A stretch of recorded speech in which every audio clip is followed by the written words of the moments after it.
Welcome to Advocate Television, Crimes Against Children.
Now, on January 5th, 2019, Cassie's face and nose was broke. Half of her face was black and blue. I took pictures with full makeup on, thick, which was done by her mother to hide the truth. I filed an ex parte, which was denied. My first lawyer's father was supposedly on his deathbed, so I hired another lawyer. This attorney was not submitting or reporting the child abuse. Pictures taken at 11:25 a.m. Mom showed up with the child at drop-off like this. She said it was a table, then a couch. Then she said she took the child to the doctors. When I asked, she said yes, but never gave me the paperwork when I asked for the paperwork. She lied, and it took months before Cassie got looked at, and by then it was already healed. Now we don't know the extent of the damage caused. Mom declined an MRI. I asked about soft tissue damage and nerve damage. Cassie now has chronic face pain. She cries at night, wakes up clutching her face. Cassie was 3 years old when her face was broke.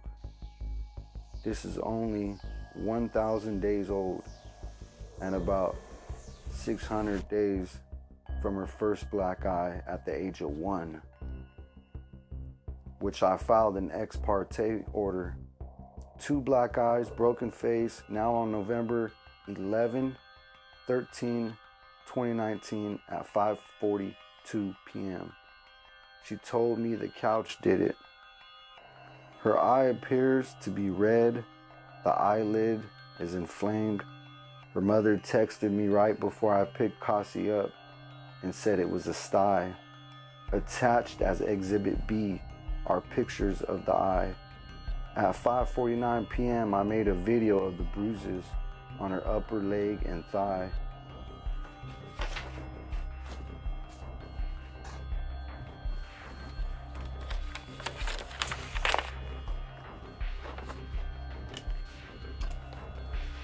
When I asked her what happened, she yelled at me and said, "Papa Mondo." November 20th, 2016 at 11:06 a.m. My daughter was 1 year old and had a black eye, Exhibit C. May 8th, 2019 at 6:10 p.m. I went to pick my daughter up and she had a broken tooth. When asked how she got her tooth broken, she said, "Papa Mondo pushed me on the ground." Her tooth was chipped. There is a video of her making this statement. Pictures attached as Exhibit D. September 6, 2019. I have a picture of my daughter with a flesh cut, which left a scar on her wrist past her elbow. Exhibit E. September 18, 2019 at 5:50.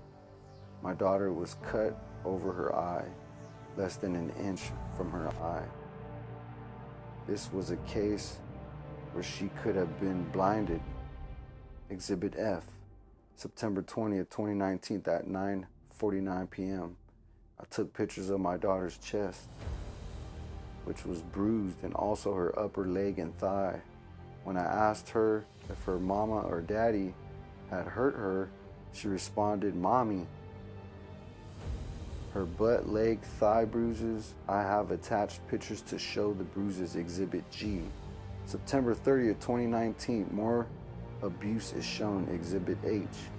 October 2nd, 2019, at 6:56 p.m., there was trauma to my daughter's lower leg.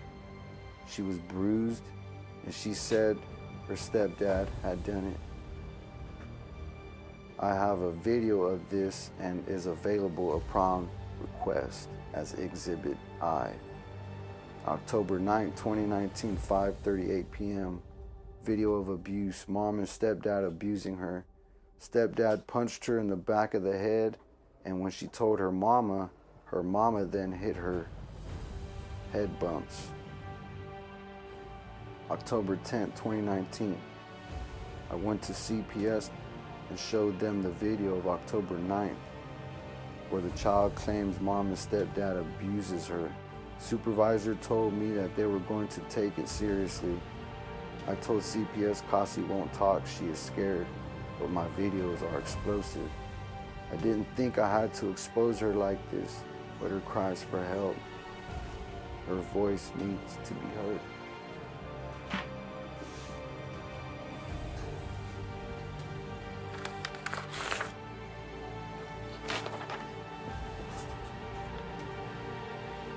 October 12th, 2019. 2 days after being in court, I received death threats. October 18th, 2019. Again, there were bruises on her upper leg, and again, she said her stepdad had done it. The bruises looked like they were from blunt force trauma. Exhibit J, October 23rd, 2019 at 5:31 p.m. Missing flesh. Pictures on the video. Stepdad had done it. Exhibit K. October 30th, 2019, Cassie claimed stepdad put her in her room with cats so that they could hurt her. Cuts and stabs. In addition to the abuse stated above, the respondent has violated court orders. We were supposed to pay half the cost of the conjoint counseling. I paid the full amount and respondent did not show up. Text confirming the counseling sessions and a letter confirming my attendance. Attached Exhibit L. I have also attached Exhibit M, letters from two of Cassie's friends in support of requested custody. Included for the court's information is a pamphlet outlining child abuse and what it is and consists of, attached as Exhibit N. A letter from Comprehensive Behavioral Services is attached to show I enrolled in the parenting classes. Exhibit O. I am requesting sole legal and physical custody of Cassie with supervised visits to the respondent totally out of the question. Dated 11/21/19. Signed off in pro per Isaac Munguia.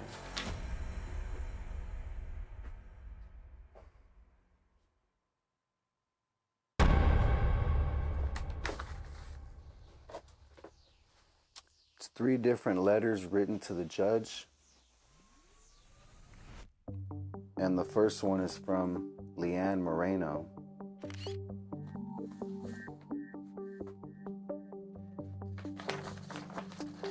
It says,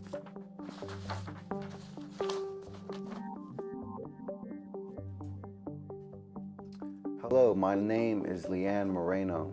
I am a friend of Isaac Munguia. I've come to know Isaac for 6 months now. Our kids have play dates very often, and many times Isaac and I have met in parks, arcades, or took the kids to eat. My son Malachi, who is 12 years old, recently looks up to Isaac.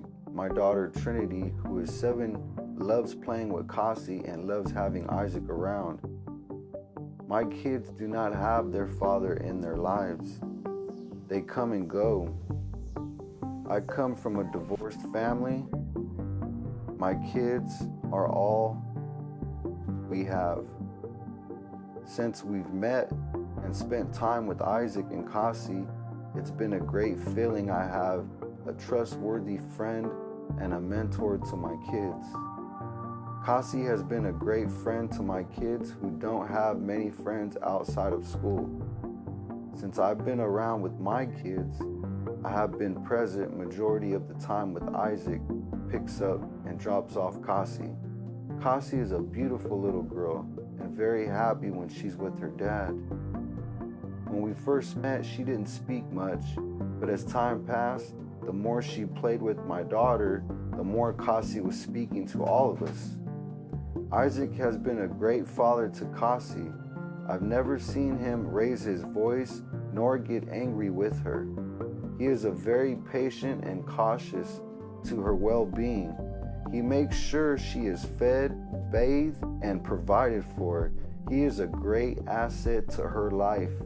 I've never seen a father be as he is with his daughter. I have my father and he's the best. However, my kids weren't so lucky.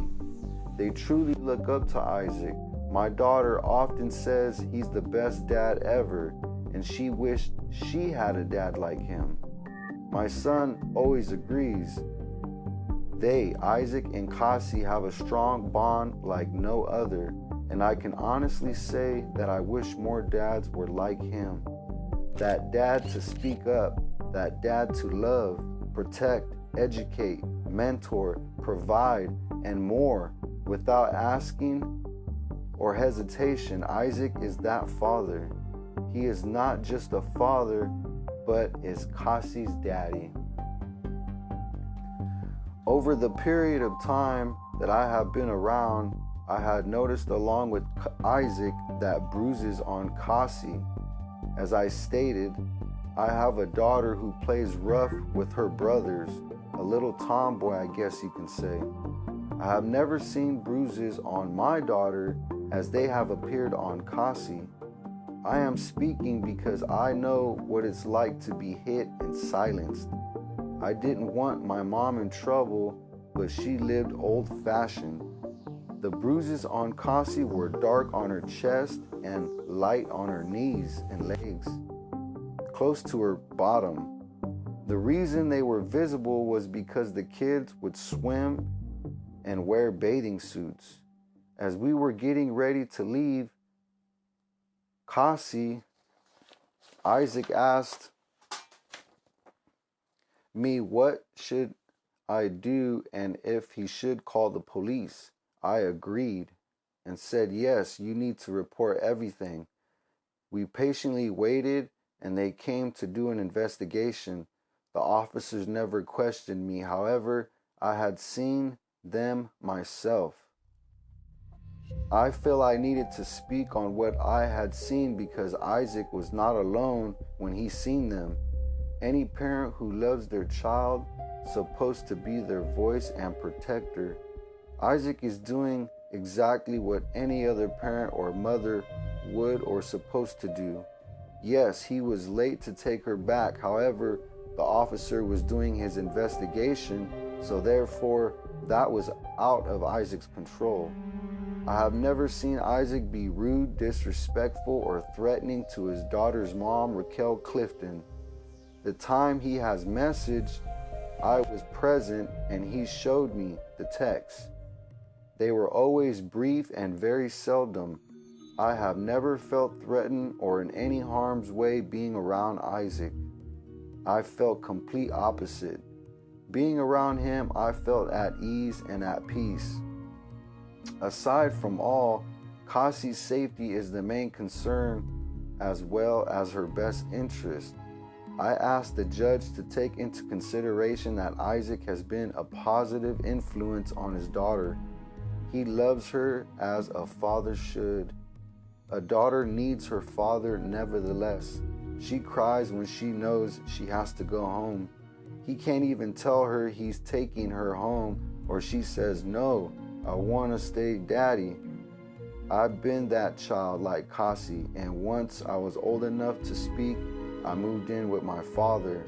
Because of my dad and his positive active role, I have had a better life. I would do it all over again. The time Isaac is allowed to see his daughter isn't enough. By the time he picks her up, he must rush everything, which is not fair to Cassie. He constantly has to watch the clock to make sure everything is punctual. He is not able to take her on trips, to take his time at the parks. It's always hurrying, and it's very tiring for Cassie, but she wants to do all these things. Please do what's best for Cassie and allow her to have that relationship she deserves with her father. I can keep writing so much, but I'm really trying to speak the importance of the situation. If you have any questions, I encourage you to contact me. Isaac has my phone number. Thank you for your time. Signed, Leanne Moreno.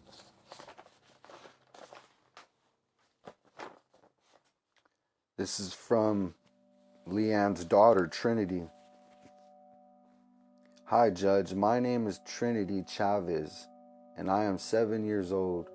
I wanted to write a letter because I play with Cassie and her dad, Isaac. We have play dates sometimes. Isaac is an awesome dad. If I had a dad, I'd want him to be like Isaac. He plays with Cassie and buys her food, clothes, and shoes. My dad barely sees me, calls me, and doesn't buy me anything. Isaac is the best dad. He spends time with Cassie. He always hugs her too. When we go on play dates, he lets us play with slime. Sometimes it makes a mess, but he is the coolest dad. He never gets mad. Cassie sometimes has bruises. When he would get wet, I can see them. I get them sometime, but not like hers. I wish I can see her more, but she can't go with her dad a lot. She cries to stay and makes me sad. My dad don't see me. He's not like Cassie's dad, Isaac. Isaac is the best dad anyone can have. Please let Cassie see him more so they're not sad. Signed, Trinity.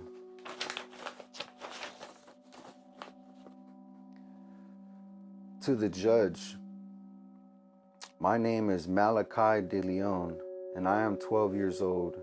I wanted to write a letter because my mom, sister, and I spent time with Cassie and Isaac when he gets her. My sister Trinity, who is 7 years old, has play dates with Cassie.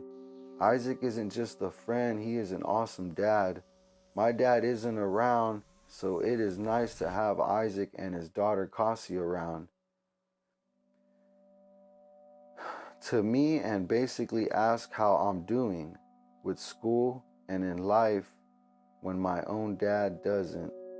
Isaac seems to care about me more than my own dad, even if he's just a friend. I've never seen Isaac get mad or raise his voice. If I had a dad, I'd want him to be like Isaac. I think it's cool how he spends time with Cassie. When we first would spend time with Cassie, didn't really talk too much and seemed like she was afraid to be around other people. She was quiet, and now she talks a lot to my little sister. I am writing because I wanted you to know that Isaac is an awesome, most grateful, kind, loving dad. He's a great parent. He never gets mad, plays with Cassie, buy her what she needs, spends quality time with her. Please let Cassie be with her dad more. I see how happy and loving she is when they're together. I asked the judge to let Cassie be with her dad more because it's important to have a dad. Why? Well, I don't have a dad. He's been in and out of jail and prison. He doesn't help my mom with anything to support us. He doesn't even talk to me. When he does, it's like he doesn't care. He does it because he feels guilty. Long story short, I wish I had a dad, someone like Isaac, who even if he busy, he will stop everything to be there. Cassie is very lucky to have someone like him as a dad, but it would be better if he got to be around her more. Please consider how Cassie would feel as a kid. I can tell you it's not a great feeling to not have a dad or father. Who doesn't want a dad that dances, plays sports with his kids, he colors, plays slime, and just quality time with all of us? Having a dad means a lot. My mom does both roles of mom and dad. And I know she tries, but it's really not the same as having a dad. I hope you will do what's best for Isaac and Cassie's relationship. Not having a dad feels like a part of me is missing, but I'm grateful for Isaac. He at least fills that void as much as possible. I'll never have that chance to call someone dad. I call my dad by his name. Please do what's right. Think about Cassie and her needs and how she feels. Don't let her feel sad like I do sometimes. It's not a good feeling. A friend, Malachi De Leon. Wow. Cassie's so pretty. I remember when she was born, I looked at her and I started crying. And I remember telling her that no matter what, that I would always love her. That's what I told her, right when she was born. And even now, more so than ever.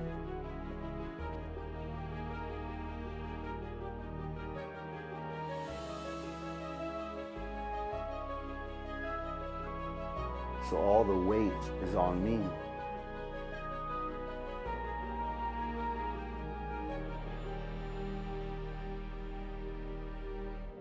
And it's hard. It's hard. It's hard looking at pictures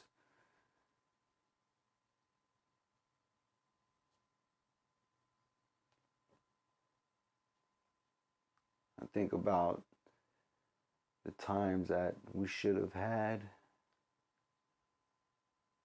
but we didn't. And I think about feeling love for Raquel Clifton. I was with her for 10 years. I gave her everything. She had a house, she had a car. We had everything. I gave her a child. She gave me a child, but it was my decision to have Cassie. I was with the mother for about 10 years.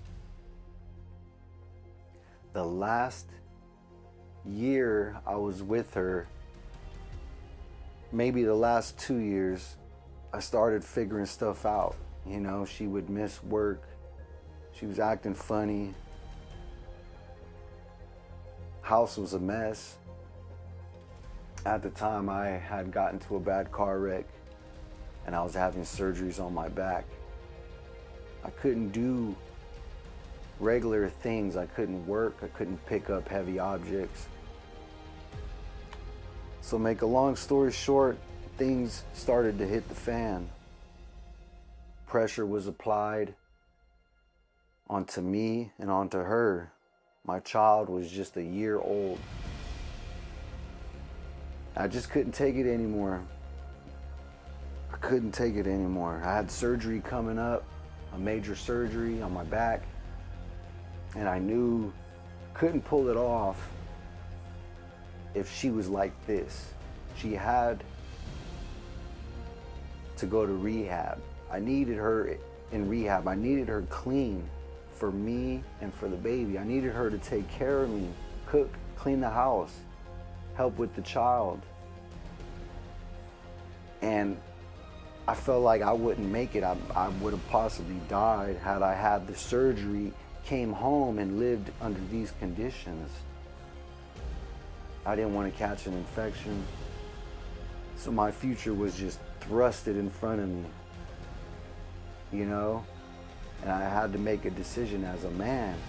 Being a man is about making decisions. Some of those decisions are easy, some of them are tough. This is one of the most toughest decisions I ever had to make because it involved my child. So one day, I had my mind set, I put a date on the calendar in our house. And on that date, I explained to her she had to be in rehab by that date. And if she wasn't in rehab by that date, I was gone. I was leaving her. And I explained why. I needed her to get off drugs. And the plan was to go to rehab. And I would be waiting for her with Kasi. We would wait for her. I told her everything would be fine. You know, obviously she gave it some thought. She said she needed, you know, a few days to think about it. A day would go by. She started telling me she was concerned about not working, not having her job, losing her job. And I was like, money is not the issue. The issue right now is you getting clean. She's smoking meth. I found out she was smoking meth. And she just couldn't kick it. She didn't want to kick it. So she huffed and she puffed and she lost all her stuff. You know?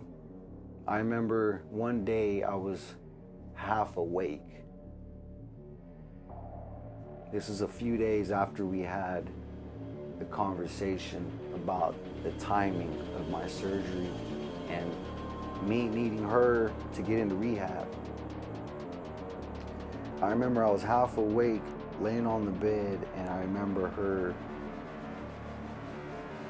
telling me she loved me, and she gave me a kiss on my forehead, and she left. When I had woke up, I was getting all these premonitions of evil, wicked things that she was doing. You know, I had people who knew about some of these things and they were telling me, so I was very concerned. She was supposed to be at work that day, so I had a gut instinct as a father and as a man to call her job because I kind of knew she wasn't there. So I called, they told me she wasn't there. They said she hadn't been there for a few days and she was missing days. So I knew it was a lot worse than I had thought. I thought it was just meth abuse. But apparently she was smoking meth with her mom. And they would drive around and, you know, do whatever it is they wanted to do. So I decided right there and then that I would leave. At the time, my child was already at my mom and dad's house. And so it was pretty easy for me to get my stuff and just leave the house. And I didn't get a call or a text from her saying anything about where are you, let alone I miss you or love you. You know, it was just, hey, where are the dogs at? Because I want to sell them. You know, we had Yorkies, and she just was concerned about money. You know, and I just text. I don't remember if I texted her back or not. If I did, I probably, you know, I don't think I did, because I had the Yorkies, and I was so, man, I was shocked, but I was so tired of all her abuse, you know. You know, when you smoke meth, apparently you make horrible decisions.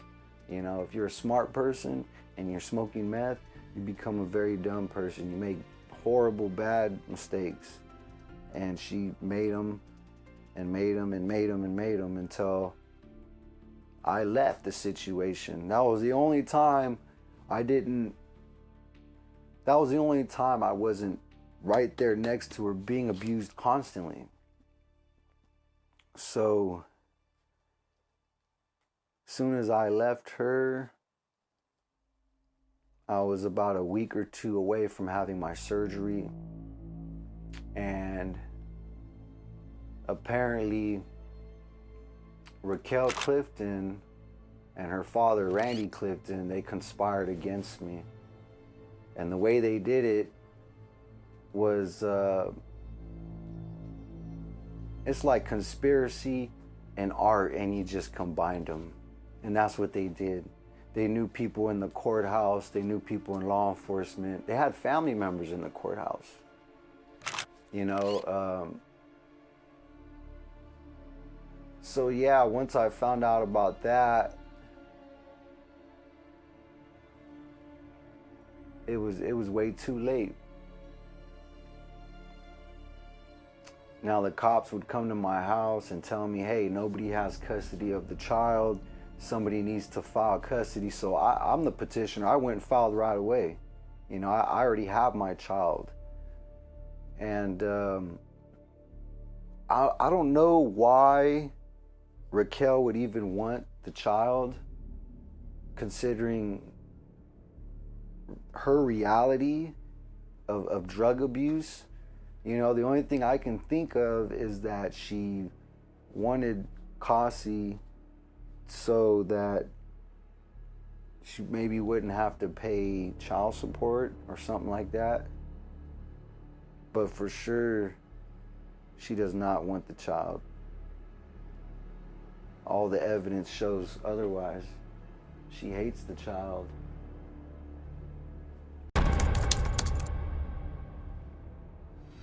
As I explained, I initially had my daughter.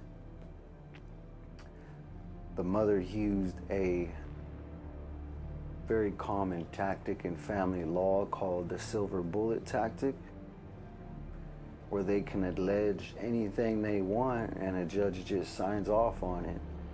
They can allege the other party's on drugs. They can allege the other party's on alcohol. They can allege the other party's abusive. They can allege all of that with no proof. And typically in California, the mother will get custody. And the mother was claiming I was abusive with no proof. I clearly was having spine surgeries, no shape to be fighting.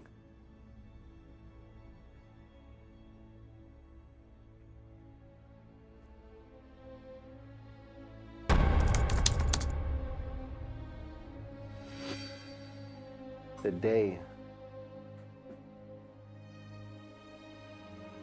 11/22/2019.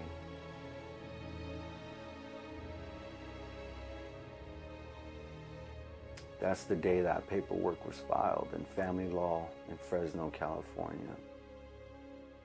I've never been in a family law case with so much crimes submitted in documentation And that family law case was over like this. You know, within maybe 2 minutes or 3 minutes, the whole hearing was over. I remember when I first came in, I had a witness with me, a woman who used to be with me a lot of times when I would be with my child. And immediately we noticed a man, a skinny older man, Hispanic. And I knew it was Armando's dad, because right away I'm like, hey, this guy Armando did all this to my child. Where is he at? He's not in court. The judge isn't asking for him. You know what I mean? But his dad was there, and he just looked at me and he smiled, and then he kind of chuckled. You know, child abuse is very serious. It's not a game. And it ain't funny. It's only funny to scumbags who commit the crimes.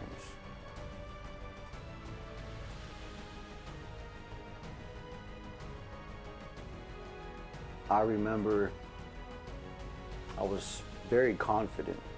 All the evidence is clearly in black and white, video and in photography. So I lay my binder down, open it up, I got my paperwork, I'm ready to do battle. I'm ready to win, as I should. As I start communicating with the judge, letting her know, hey, there's child abuse going on. The mother's on meth. The only thing she tells me is, oh, well, it's unfounded. CPS said it was unfounded. I just gave you a whole bunch of evidence of crimes against children, and you'd have to be blind not to see it. And she goes on to say that somebody else said that it was unfounded. You know, that somebody else isn't in court. The judge is supposed to judge. And she neglected my child. And that was the last time that I had anything to do with her. I'd never seen her again.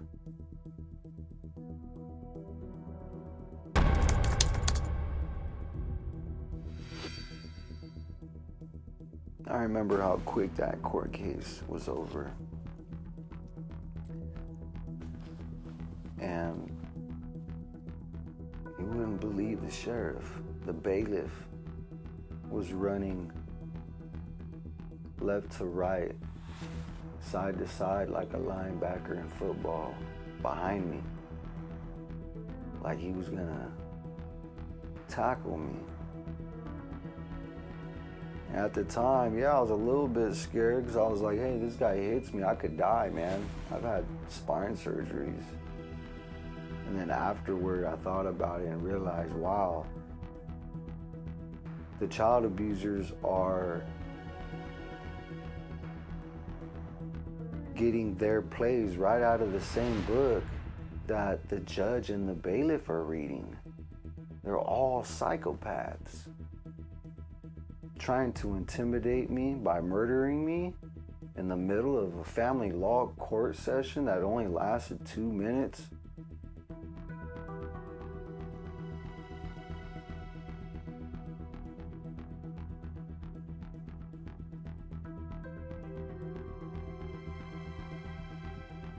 These people need to be arrested. They need to be held accountable.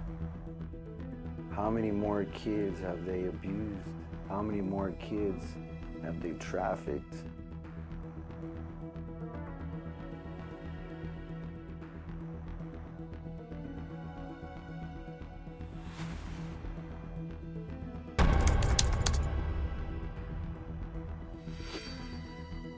I remember shortly before breaking up with Raquel and leaving her for good, I was basically trying to get her to open up and tell me things that she never wanted to. You know, like the things that she was lying to me about, doing drugs, going places that she's not supposed to be at, doing things that she's not supposed to do. I always had this weird feeling like her dad was a weirdo. He was always real quiet. And as a man, I always looked at him and I was like, this guy's off. He's just not, there's something up with him.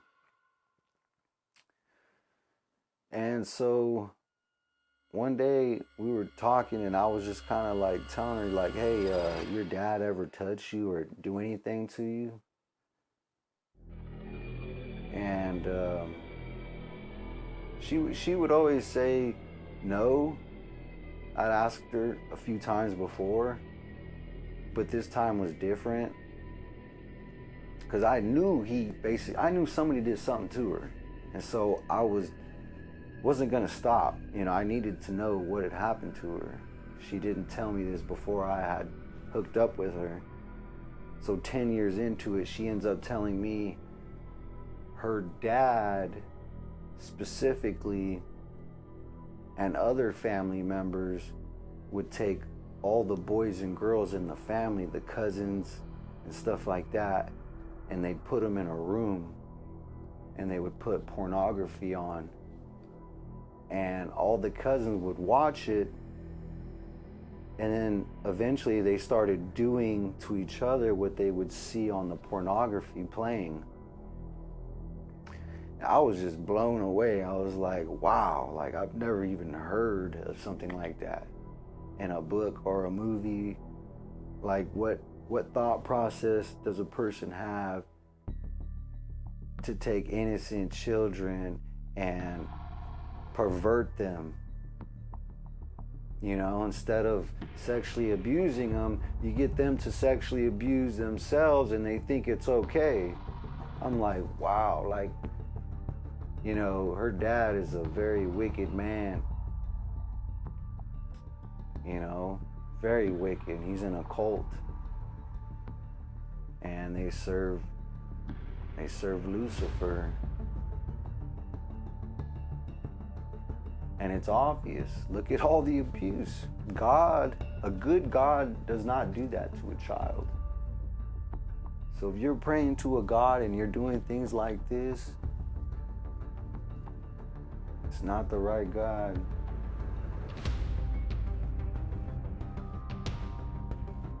I've never done nothing like that to my child. I would have never even thought about it in a million years. I think I would rather die before I would do something like this to any child. So I do believe the mother and the stepfather, Raquel Clifton, Armando Gonzalez, and the grandfather where the child resides, Randy Clifton, I believe that there is a lot of mental health, a lot of problems. Raquel had told me that her brother and little brother and other family members were suicidal and they had taken medication.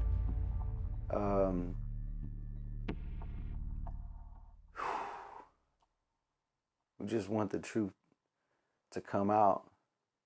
Like Kendrick Johnson,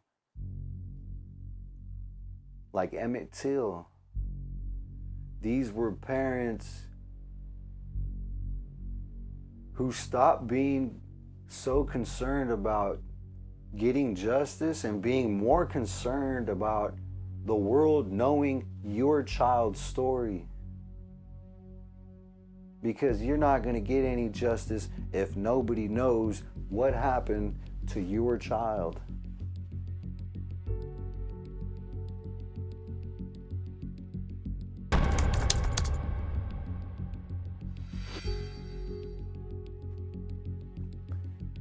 I think for any father,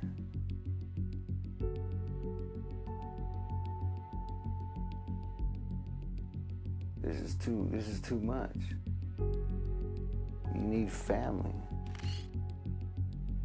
And I have a big family.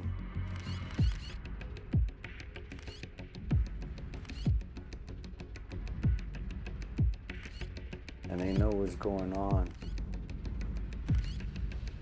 And they failed my child.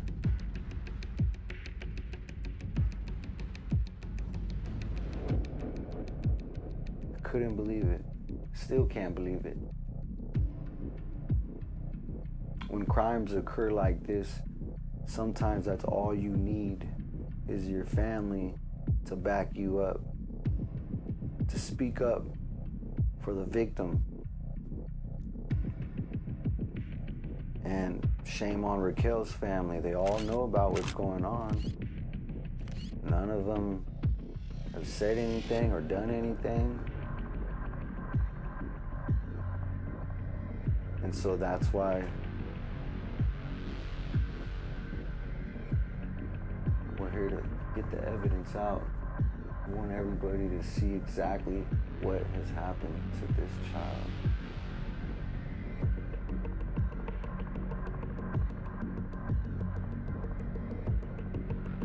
You know, any other parent would have folded. I wanted to put this out. All the pain, suffering my family has gave me by not helping.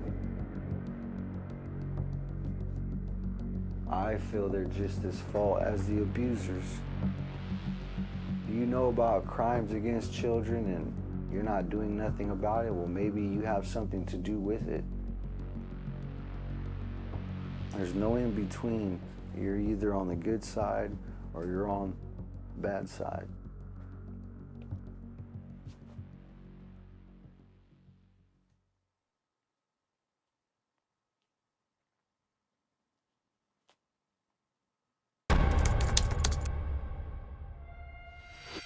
All these crimes now go back to the judges, the law enforcement who obey the court orders of these terrorists,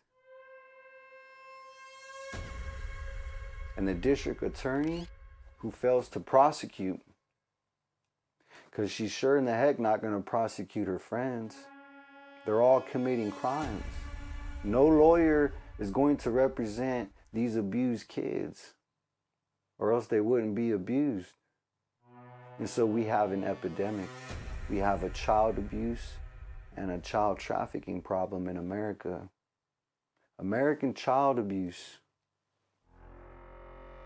It's wicked. But it's your job to be the voice to the voiceless, to give hope to the hopeless.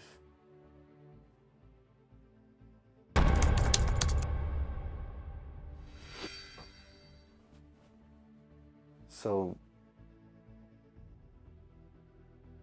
a lot of people have a story of family law losing cases that a 5-year-old can go in there and win, or a 2-year-old. You know, life is simple if you know how to simplify it. There's truth and then there's lies. You go into family law, you cut it down the middle, and you typically want to give the better parent the child. You know, in America, child abuse is like cancer. There's no point of curing it because of the amount of money that is made. And the snowball effect has been children dying in court, being trafficked, black eyes, broken faces, you name it. Bruises from head to toe, broken teeth, flesh wound cuts that appear to be done with a knife. You know, as parents, we've got to advocate.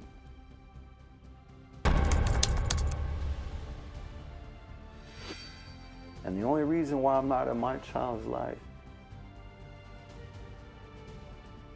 is because of a conspiracy to withhold the truth. And the thing about evidence is it sits and it waits for someone to pick it up. I've picked up the evidence. Now I need you to pick it up.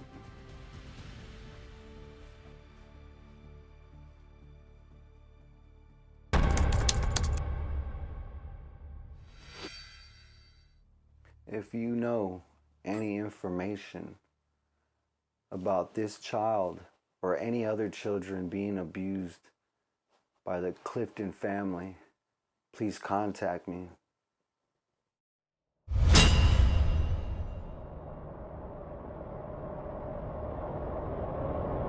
How much crime can you take? How much can you advocate?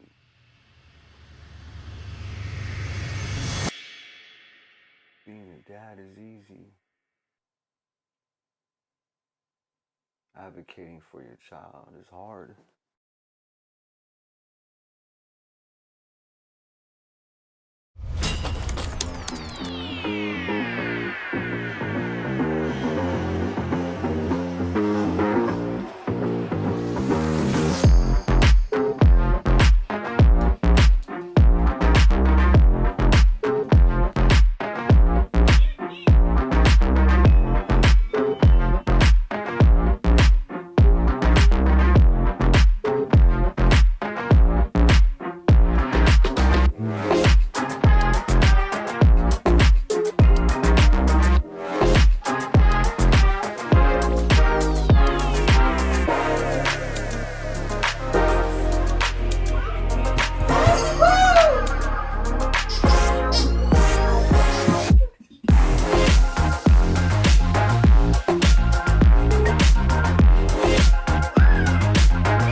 Hold on, wait for me. Wait for me.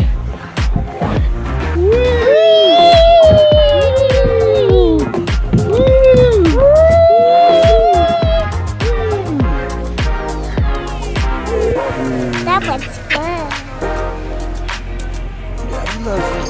It's so pretty. Pretty, baby. Oh, Cassie.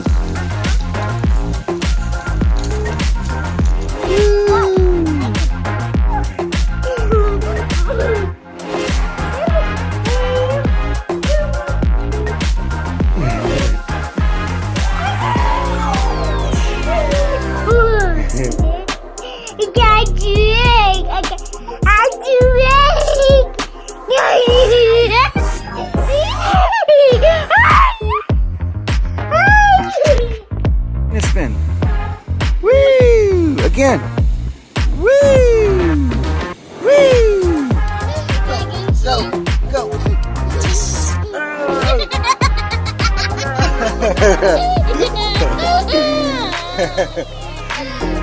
You got the Lunchable, girl.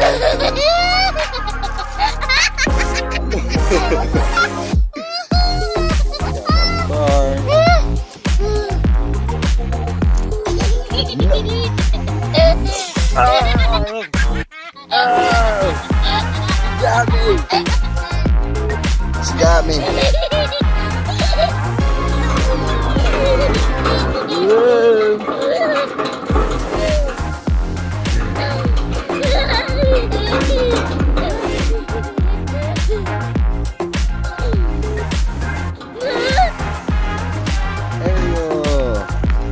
Where's that girl going?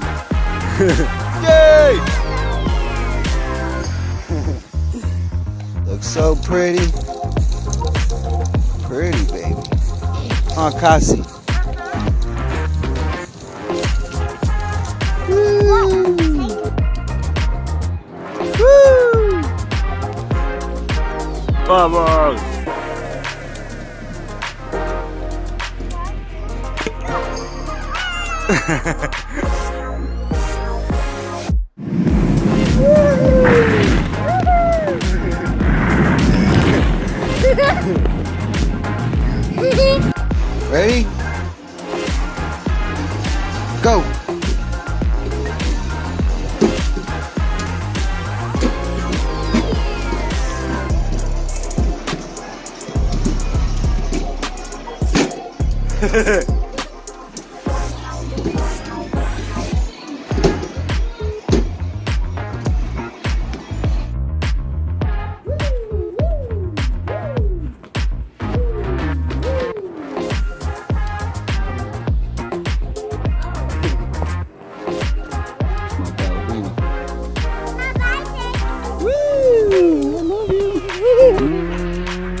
Happiest father in the world. Fuck it.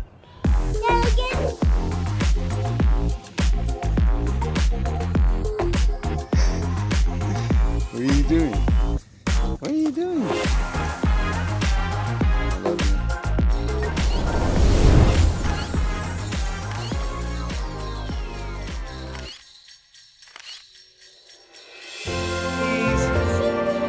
All right.